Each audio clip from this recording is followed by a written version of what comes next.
Hey everyone, Dr. Sajewicz here. So in this quick video, I just wanted to show you a couple of examples of the coronavirus or COVID-19. And although, the techs don't really have to recognize this, I think in all hospitals, you guys are prepared ahead of time when you're taking an x-ray of the chest for respiratory symptoms. You guys are wearing your masks and you're possibly putting on gowns and gloves and doing all the right things to protect yourself. At least you should be.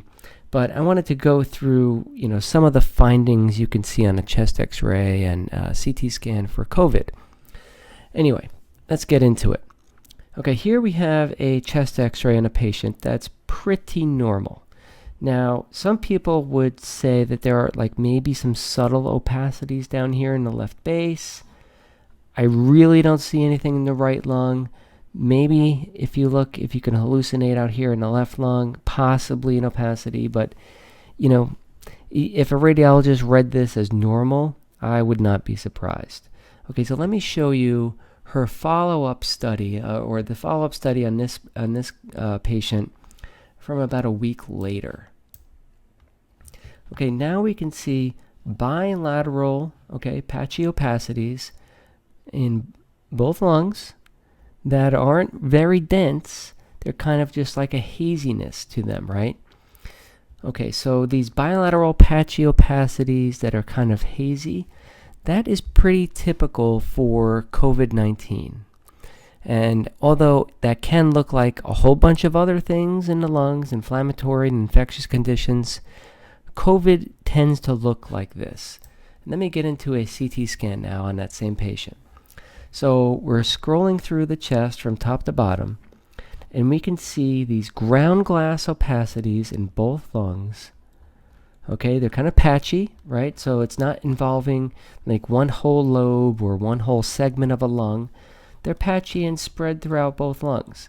A lot of them are peripheral, and I don't know if all of them have this sort of configuration, but some of them have like a rounded look. And let me switch pointers here.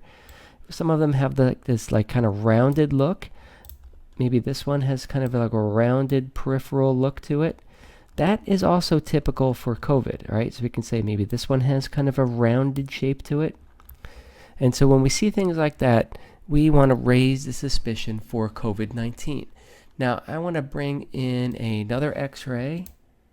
So what do we have here? So I'm going to window it a little bit different. Okay, now you can see bilateral patchy pulmonary opacities. None of them really look like a real consolidation. Well, consolidation just being really dense. These kind of have like a more of a hazy look to them on both sides. Okay, so right then and there, that's suspicious for COVID. Okay, and now another patient. Okay, similar sort of look here. Bilateral patchy pulmonary opacities. Is this a little bit more of a consolidation? Maybe at the periphery it's a little bit more dense, but as you can see, these kind of have a little haziness to them, right? They're not that dense overall. And so that, as a radiologist, should tip us off to the possibility of COVID-19. And so let me try one more series here if I can get it to come up right. Okay, so this patient, another patient with confirmed COVID-19, we're scrolling through the chest from top to bottom, and we can see, look at this rounded ground glass opacity. Here we have another rounded ground glass opacity. There's another one here. Okay, let me switch pointers so it's a little easier to see. Oh, that didn't really work. Okay, switching pointers. Rounded ground glass opacity here. Here's another one here in the lingula. Scrolling through the bottom of the chest. Are there going to be any more? There's a couple of small ones back here in the left lower lobe. Okay, so that's kind of what we're looking for COVID-19. All right, so the chest x-rays will show patchy bilateral pulmonary opacities that are not very dense. And then the CT are going to show these ground glass opacities, again, that are not very dense. So by definition, a ground glass, you can see the vessels running through them. And yeah, if they have this some sort of rounded appearance, then at that time we do suggest a possibility of COVID-19. Thank you very much for watching.